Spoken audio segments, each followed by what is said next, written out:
My name is Liv, and I am excited to celebrate the new moon in Gemini with you. And what better way to do that than leaning into the Gemini energy around learning through communication?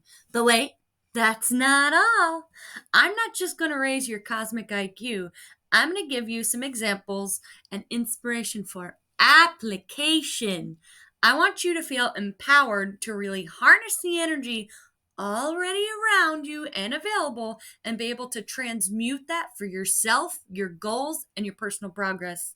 And I mean, what better time to start setting and working on those goals than during a new moon? All right?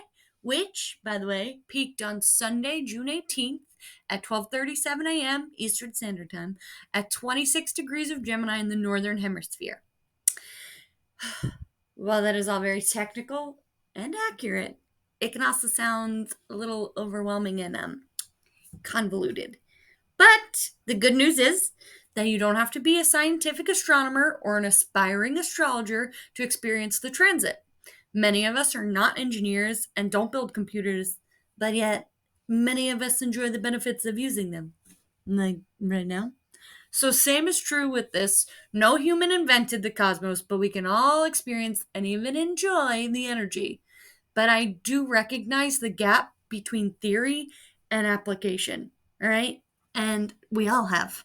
Because if I ever run for president, it will be on this platform. Make the people who write IKEA instructions build the desk themselves first.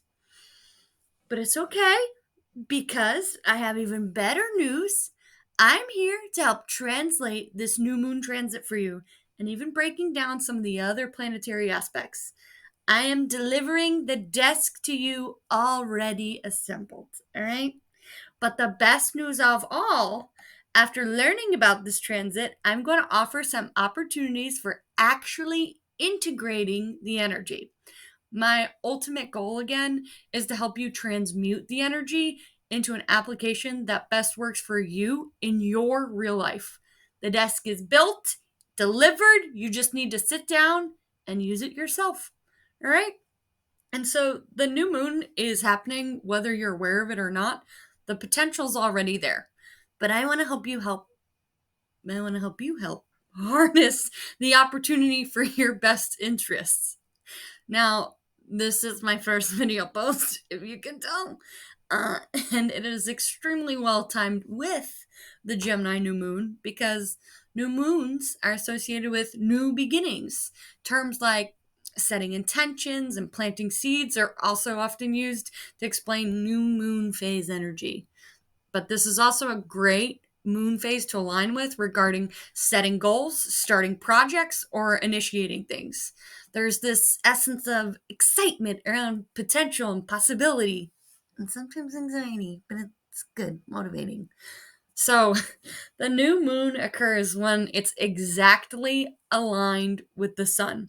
So, we have the sun, then the moon, and then the earth. They're all linearly positioned. They're not just on the same page, they're on the same line. So, astrologically, we say conjunct when things are both the same degree and the same sign. And so, new moons are always conjunct with the sun. Gemini is known in the zodiac as the twins, and the sign is ruled by Mercury. So no wonder the big key word for Gemini energy can really be distilled down to communication. Gemini itself, the sign, is a masculine, mutable, personal air sign. And I break these layers down so we can build the understanding up to the keyword communication. So, masculine energy is very directionally outgoing. It exudes. It is the exhale. It is the rise, the push, and aligned with the sun itself. Mutable describes its modality. The energy is flexible. It evolves as it develops and grows. Now, personal signs, they deal with the self and its immediate contact with others and the surroundings. And finally, air is the element of the mental realm, including thoughts and intellect associated with the suit of swords and tarot.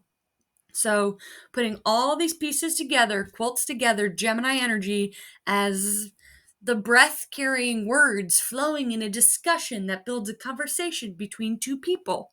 Gemini is also the student archetype of the zodiac, since they learn through and from interactions with others. Duality is another key component to the sign and an excellent opportunity to embrace the light and the dark around and within us. A good conversation consists of listening and speaking. Both are essential. And it's important to remember that you can acknowledge new ideas and beliefs that you're exposed to as you go through life, but you don't have to adopt everything as your own or in your own life. All of this included. So, besides the twins, Gemini is also represented as the Lovers card in tarot. And I think that's especially interesting in this particular new moon because this lunation, the sun and moon are exactly conjunct with each other at 26 degrees, and the goddess asteroid Juno is within orb at 27. So being exactly conjunct is mathematically the same, but being with an orb can influence the energy radiating down to us on Earth. Think of it as a fire.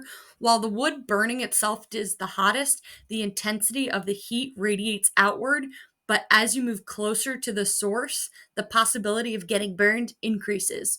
Being 1 degree away from two of the strongest, most prominent planetary bodies is definitely worth noting. So, tying back into the Lover's card, the asteroid Juno is named after the Roman goddess of marriage, and she embodies the psychological and emotional energy of intimate partnerships. So, intimate does not necessarily mean sexual, but rather committed or very intertwined one on one relationships and interactions. So, for me personally, this triple threat combination going on right now is an excellent opportunity to take advantage of with my husband in regards to evaluating our communication styles and intentionally building a stronger foundation between us in this way. So, while we've been married for almost 4 years, this past December was the first time we are actually getting to live together full time as a married couple. Right after we got married in 2019, he was stationed overseas. And before all of the paperwork was processed and my bags were fully packed, all of them, COVID began and literally grounded all plans and my hopes and dreams of being physically together. So, of course, though, there were other obstacles that followed after COVID restrictions being lifted, like a death in my family, and he had multiple deployments. So, for the majority of the first 3 years of our marriage, we were limited in physical contact and had to rely on strong communication tactics. We essentially had like a vacation marriage. Every time I saw him, it was like another honeymoon. Cute, but also not consistent. But now that we live together, communication through phones has transitioned into more personal, in-person conversations. And this new moon is an excellent opportunity for me to intentionally restructure how I communicate with him and to make sure that we are comfortable being vulnerable and expressive and also supportive in a new modality. And this is the perfect time to evolve the way we communicate and also relate to each other. And I want us to feel heard, not just read. Like, that's the difference between thinking about you and thinking things through with each other. So, but don't worry. I think we should absolutely and must continue to bombard each other with funny memes and reels. But this Sunday is also celebrated as Father's Day in the United States, and it would be a great opportunity to evaluate how you express your appreciation for and to the father of your children or your own dad. It's also an opportunity to establish communication with or evolve the way you perceive the relationship interact with him. Again, for me personally, I took my own advice this morning and reached out to my dad and decided how I was going to have a conversation with him as another adult in my life. So each day of the week also holds a signature energy, and Sundays resonate with that of the sun, obviously. Meaning that this is a great day to focus on exactly How does your inner light shine? How do you express yourself outwardly into the world and the community around you? And maybe this new moon in Gemini has the energy and encouragement. You need to more confidently speak your truth, to verbalize your beliefs, to own your voice. Something that I know can be most difficult with those closest to you. Sun signs are most popularly known, all right? And they're often understood as the outward part of yourself and personality, much like the sun radiates heat and illuminates light that others easily see, whereas the moon represents your inner emotional and psychological states and processes. It's hidden in varying degrees from the world, depending on how open and vulnerable you are. And it's really only truly known to yourself. So again, during the new moon, these two are conjunct, the sun and the moon, and it's an excellent time for you to practice vulnerability and liberation, all right, of integrating your inner and outer self in the world, an opportunity for you to cohesively be. So the courage and the confidence needed to exercise being your true self in this world is also uniquely supported during this specific lunation. If we look at another planetary body conjunction that is simultaneously occurring, it's in the sign of Leo. Mars is at 16 degrees and Black Moon Lilith is at 17. Mars is the planet of action and other things, but Black Moon Lilith is not an actual physical body like a planet or an asteroid. It's a calculated point. And it represents like the shadow and suppressed self, hidden aspects of ourselves that have been shamed or forcibly discouraged and ignored.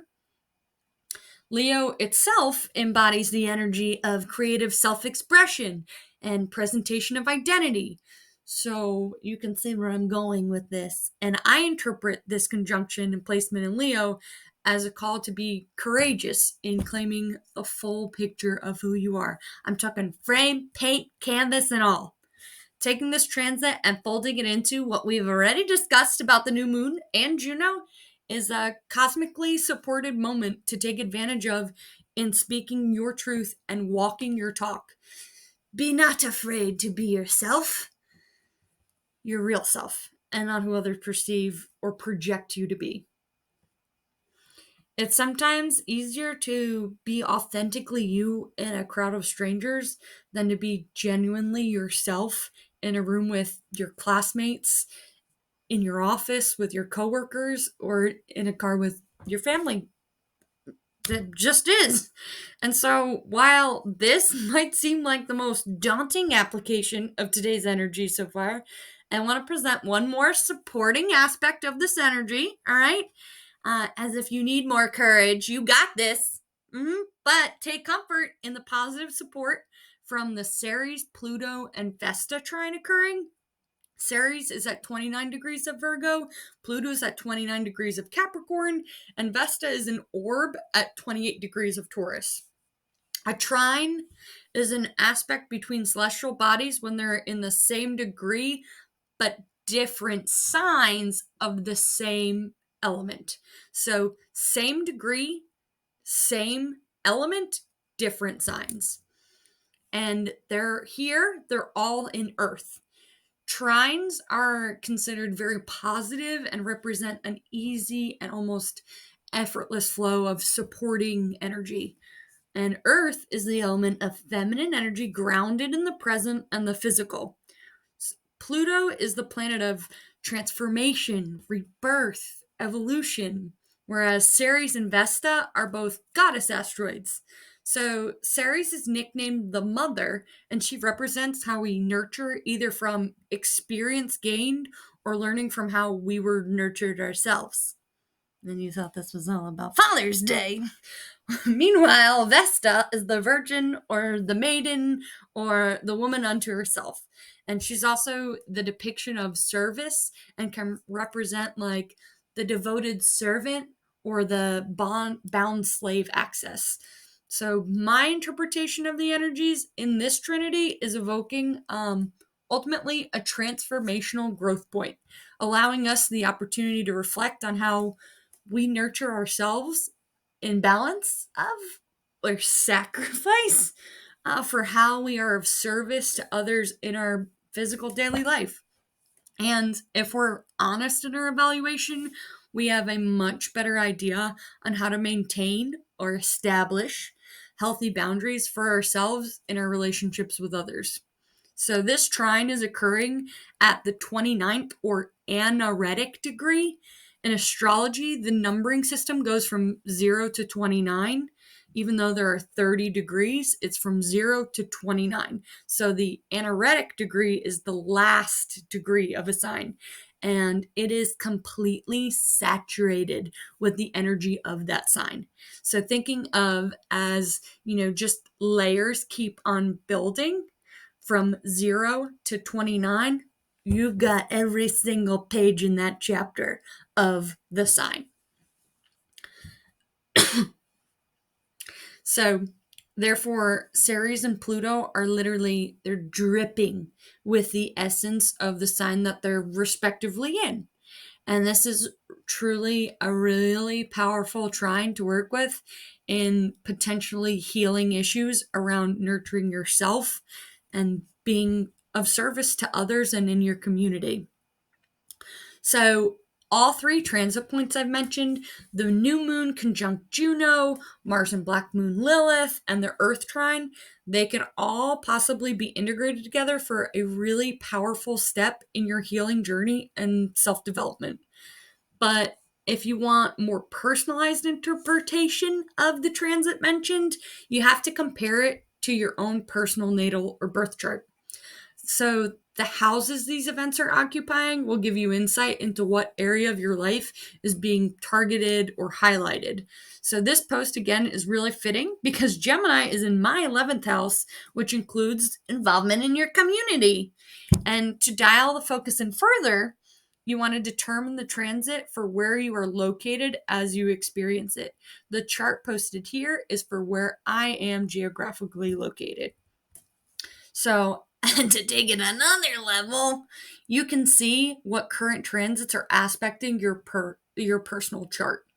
And if you need help and you want a more personalized interpretation of this transit or ones in the future, or even understanding your birth chart as is, please contact me by email. It's livtastic44@gmail.com, conveniently located there on the screen. But personally, during this new moon, I know that I'm going to incorporate all three of these into my intentions and actions. And earlier, I said that this was my first public post, and I truly realized that this is an excellent example of putting my own advice into action. I am stepping into the world and exposing the astrologically minded side of myself, and I tried to do this as many times as possible today, even before the post. And I'm integrating my inner thoughts with my outer voice to physically communicate a message and connect with you. And I hope that the message is of service to others in nurturing themselves through a positive transformation. The hope and potential of helping others is helping myself overcome the shame and stigma of astrology I perceive that my family, friends, and professional peers have. I would love to carry this Gemini energy past communication and into a real conversation with you. So please comment on how you're going to transmute the energy into transforming your life. Now, remember, the new moon is for setting intentions and starting. So let me know if you're interested in my first quarter moon report. We can check in on the progress of those goals and how to support them and yourself towards success. Ultimately, I'm so grateful because this post has allowed me to be genuinely livtastic, actually living as the best example and expression of myself as myself. And for that, I want to say thanks. And please go ahead and like and subscribe if any of this resonated with you and you're looking forward to that first quarter moon update. I look forward to hearing from you guys.